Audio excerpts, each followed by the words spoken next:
Welcome back दोस्तों, स्वागत है एक बार फिर बैटरी स्कूल में। मैं आपका दोस्त गौरवदीप शर्मा स्वागत करता हूं आप सभी का और आशा करता हूं आप लोग एकदम से अच्छे होंगे। ये जो वीडियो होने वाला है ये होने वाला है उस टाइम यूटिलाइजेशन के लिए जो कि ऑफ सीजन में सभी के पास आज के डेट में स्पेयर है। इंडस्ट्री लगभग लगभग बहुत सारी इंडस्ट्रीज है जो शटडाउन मोड में है या अभी आने वाले सीजन की तैयारियों में लगी हुई है। तो क्यों ना इस अच्छे टाइम को हम लोग यूटिलाइज करें अपने ऑटोमेशन की तरफ, इंडस्ट्री ऑटोमेशन की तरफ। अब इंडस्ट्री ऑटोमेशन से मेरा मतलब केवल मशीन्स परचेज करना या सेटअप को खड़ा करना ही नहीं है। अगर आप कोई काम कर रहे हो और उसको न्यूनतम जगह में मैक्सिमम आउटपुट के साथ भी यूज कर ले रहे हो और उस सेटअप को हम लोग प्रॉपरली बैठा ले तो उसको भी हम ऑटोमेशन की गिनती में ही लाएंगे। ऑटोमेशन से मेरा इस वीडियो में पर्याय जो है वो ये है कि मिनिमम जगह पर मैक्सिमम आउटपुट कैसे लिया जाए, कैसे सिस्टमेटिकली आप अपनी यूनिट को मैनेज कर पाए, वो सब कुछ हम इस वीडियो में लेके आएंगे। 40x20 अप्रोक्सीमेटली मैं मान के चल रहा हूं कि एक जो शेड हम लोग बनाते हैं वो 50x30 या 60x30 का एक अमूमन शेड हम लोग बना के चलते हैं जिसमें एक छोटी इंडस्ट्री स्टार्ट हो जाती है। तो उसमें हम अपनी मशीन्स को कैसे बैठाएं, कैसे वर्क फास्टर हो हमारा, उसके लिए कुछ एक प्लांट लेआउट मैंने रेडी किया है जो कि मेरी बैकड्रॉप पे आप देख भी रहे हो। आज हम उसको डिस्कस करेंगे, स्टेप बाय स्टेप आपको समझाऊंगा कैसे आप अपनी इंडस्ट्री को इस सेटअप पे डाल सकते हो। तो जैसा कि आप मेरे बैकड्रॉप पे देख रहे हो कि एक पूरा प्लांट लेआउट है जिसमें 1 2 3 4 5 6 7 8 9 10 एंड 12 12 वर्किंग स्टेशन हमने यहाँ बनाए हुए हैं। जबकि इसमें आप चाहो तो 12 से ज्यादा भी वर्क स्टेशन बना सकते हो, पर एक वर्क स्टेशन से दूसरे वर्क स्टेशन का जो गैप है वो अप्रोक्सीमेटली 4 से 5 फीट मिनिमम हो। शुरू करते हैं। ये जो साइज हमने लिया है वो लगभग 32x32 यानी कि 40x30 का साइज में जैसे मैं बोल रहा हूं। तो कॉमन साइज 40x30 या 40x20 या 60x20 जो भी आपने लिया है उसके हिसाब से हम इसको प्लान को बैठा लेते हैं। सबसे पहले पॉइंट पे जो आने वाली चीज है वो है प्लेट ग्राइंडिंग। अगर मैं बैटरी मैन्युफैक्चरिंग प्लांट की बात कर रहा हूं तो सबसे पहले जो भी प्लेट मेरे को मिली सेल बर्निंग के लिए उसकी पहले ब्रशिंग होगी। तो सबसे पहला जो सेक्शन बनेगा वो 2x4 का हमारा सेक्शन बनेगा प्लेट ग्राइंडिंग का। उसको ब्रशिंग सेक्शन भी बोल सकते हो आप। तो सबसे पहले आपने करना होता है ब्रशिंग। प्लेट ब्रशिंग के बाद में अगर कि आप अपने जिग बॉक्स के थ्रू काम कर रहे हो, क्योंकि ये प्लांट लेआउट जो हमने बनाया है वो जिग बॉक्स के हिसाब से ही बनाया है, तो जो अगला स्टेशन यहाँ आएगा वो आएगा सेपरेटर इंजर्शन का, यानी कि आप अपने प्लेट के ऊपर सेपरेटर को इंसर्ट कर देंगे यहां पर स्टेशन नंबर 2 पे, जिसका डायमेंशन अगेन 2x4 होगा। फिर 5 फीट के गैप से स्टेशन नंबर 3 हम लोगों ने यहाँ डिजाइन किया है और स्टेशन नंबर 3 पे हम लोग करेंगे सेल बर्निंग। अच्छा, एक चीज आप यहाँ पीछे गौर कर रहे होंगे कि यहाँ पूरी चीज जो है कन्वेयर से कनेक्टेड है। पूरा जो वर्क स्टेशन है वो कन्वेयर से कनेक्टेड है, इनकी आपको एक जगह से दूसरी जगह प्रोडक्ट को लिफ्ट करने के लिए मैनुअली मैन पावर नहीं लगानी है। कन्वेयर आप इधर बनवा सकते हैं, इधर आप रेडीमेड अपने सेटअप पे बना लें या फिर रेडीमेड आप बाय कर सकते हैं। सेल बर्निंग सेक्शन में अगर आप चाहें, जैसे कि आप डबल वर्किंग करना चाहते हो सेल बर्निंग के लिए, तो यहाँ वर्क स्टेशन को आप बड़ा भी कर सकते हो अपने अकॉर्डिंग। हमने यहाँ पर 2x4 ही छोड़ा हुआ है, पर अगर आप चाहें तो इसको आप बड़ा भी कर सकते हो, 2 स्टेशन भी यहाँ काम कर सकते हैं एक ही टाइम में। पॉइंट नंबर 4 पे हम आ जाते हैं सेल ड्रॉपिंग, यानी कि जैसे ही आपका सेल बन गया जिसमें ऑलरेडी सेपरेटर डाला हुआ है तो आपको सेपरेटर तो वापस से डालना नहीं है क्योंकि आपने ये प्रोसेस जिग बॉक्स के थ्रू कंप्लीट किया था। तो यहां पर सेल पॉइंट नंबर 4 पे जैसे हम जाएंगे तो यहां हम सेल ड्रॉप करेंगे अपने कंटेनर के अंदर सेल को बैठा दिया जाएगा प्रॉपरली। और पॉइंट नंबर 5 जो रेड कलर से आपको दिख रहा है वहां पर आप अपना वेल्डिंग प्रोसेस को लेंगे। ऑटोमेटिक वेल्डिंग है, बहुत अच्छी बात है। अगर मैनुअल वेल्डिंग है तो भी आप सेल नंबर पॉइंट नंबर 5 को ले सकते हैं। पॉइंट नंबर 5 पे आपका जो प्रोसेस होगा वो सेल को आपस में वेल्ड करने का होगा। इधर वो बुलेट वेल्डिंग से करें, इधर आप आईसीडब्ल्यू से करें।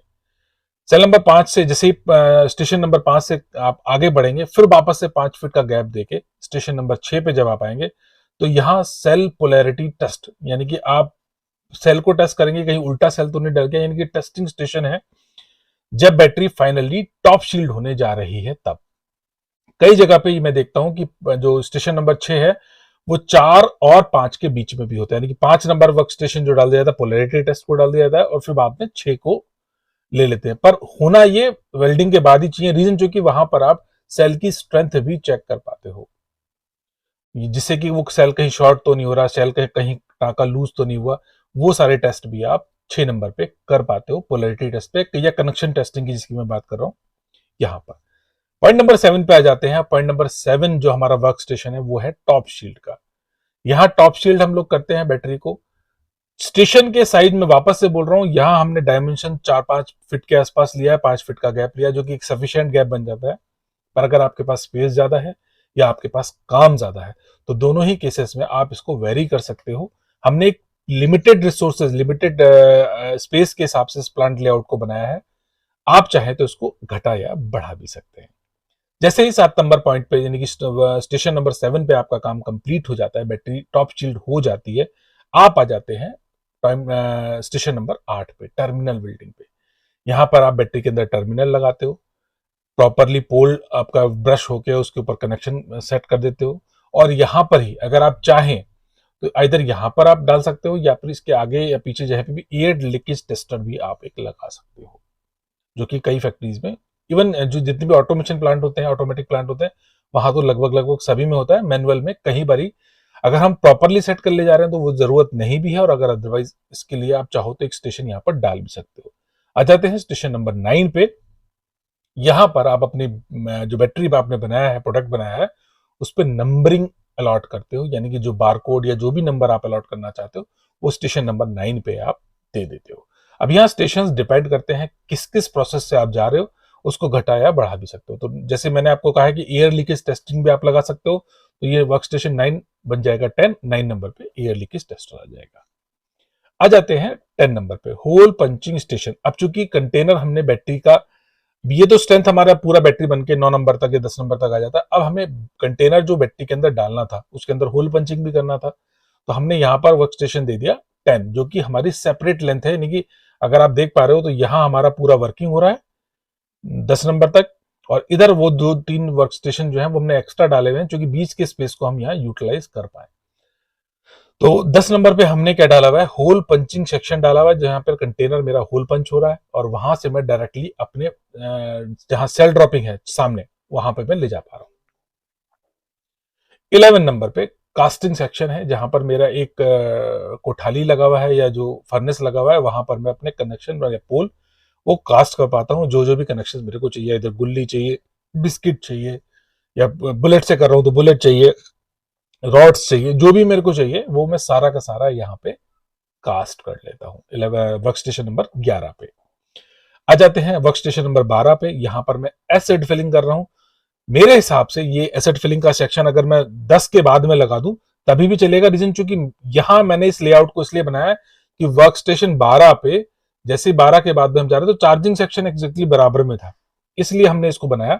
अगर आपको आगे पीछे भी करना है, पर यहाँ वर्क स्टेशन सारे हम लोग डिस्कस कर रहे हैं कि कौन सा वर्क स्टेशन कहां पे होना चाहिए। तो यहाँ चार्जिंग एसिड फिलिंग का भी है, जैसे ही बैटरी में एसिड डाला आप इसको चार्जिंग सेक्शन में अलग से भेज दे रहे हो। अब यहाँ चूंकि स्पेस लिमिटेड है तो ये हॉल नंबर 1 जिसकी हम बात कर रहे हैं, जिसमें हमने पूरी फैक्ट्री को बनाया हुआ है। अदरवाइज जैसे देखिए आप यहाँ एक चीज गौर कर रहे होंगे कि 9 नंबर के बाद जैसे ही बैटरी बन गई तो वो फ्री वाइज स्पेस हमारे पास आ गया 15x15 का। यहाँ पर बैटरी मैंने अपनी स्टोर कर दी, जो मेरी फाइनल प्रोडक्ट बना, और यहीं से मेरी बैटरी एसिड फिलिंग में गई और एसिड डलने के बाद में वो चार्जिंग सेक्शन में चली गई। वो स्पेस मेरे पास यहाँ पर स्पेयर था, वो मैंने यूटिलाइज किया। 13 नंबर जब मेरा हॉल नंबर 2 में बैटरी गई, या जो भी मेरा वर्क स्टेशन अलग दूसरा था वहां पर बैटरी चार्ज हुई, वहीं पे मैंने एक पॉइंट और लगाया चार्जिंग के बाद में, वॉशिंग सेक्शन। अगर मैं बड़ा प्लांट लेके चल रहा हूं तो वॉशिंग लाइन लगेगी, और अगर छोटा प्लांट में लेके चल रहा हूं तो वॉशिंग सेक्शन से ही मेरा काम हो जाएगा। उसके बाद में 15 नंबर जो वर्क स्टेशन 15 है, वहां पर एक पर्टिकुलर रूम कह लीजिए या लगभग 10x20 का एक हॉल काइंड ऑफ कह लीजिए, जो आपको चाहिएगा पैकिंग सेक्शन के लिए, क्योंकि वहां पर नमी या पानी की कोई गुंजाइश नहीं होगी। वॉशिंग के बाद में बैटरी जब वो जाएगी तो ऐसी जगह पर वो पैक होगी जहां पर नमी ना हो। उससे क्या होगा, अगर नमी वहां पे होगी तो जो भी कार्टन आप यूज कर रहे हो वो कार्टन कहीं ना कहीं गीला हो जाएगा और पैकिंग आपकी खराब हो जाएगी। तो ये था सारे का सारा आपका वर्क स्टेशन का लेआउट, जिसमें कि मशीन्स कैसे कैसे आपको बैठानी है वो सारी चीजें दी गई थी। स्टेप बाय स्टेप मैंने आपको यहाँ समझाया किस किस पॉइंट पे क्या क्या चीज आपको रखनी है, वो मैंने बताया। अगर इसमें कोई भी और सुझाव आपके पास हो इस ऑटोमेशन में तो प्लीज मुझे बताइए, जिससे कि अगली वीडियो में उसको करेक्ट करके मैं आपको जल्दी से जल्दी दे पाऊं। मिलेंगे जल्दी ही अगली किसी अच्छी सी वीडियो में, तब तक के लिए जय हिंद, जय भारत। और अगर ये वीडियो आपकी इंडस्ट्री में 1% भी बदलाव ला पाए तो इस चैनल को सब्सक्राइब करके वीडियो को स्प्रेड आउट जरूर कीजिएगा। और दोस्तों एक शॉर्ट इंफॉर्मेशन मैं यहाँ पे आपको और दे दूं कि पावर ऑन की तैयारियां कर लीजिए। जो लोग एग्जीबिटर बनना चाहते हैं वो चाहे तो हमसे इधर पावर ऑन के जो करता धरता है अरविंद जी, उनसे डायरेक्टली कम्युनिकेट करके अपना स्टॉल बुक कर सकते हैं। और अगर कॉन्फ्रेंस पे आप जाना चाहते हैं तो कॉन्फ्रेंस की भी अपनी सीट्स बुक कर सकते हैं। मिलेंगे जल्दी अगली किसी वीडियो में, तब तक के लिए जय हिंद, जय भारत, धन्यवाद।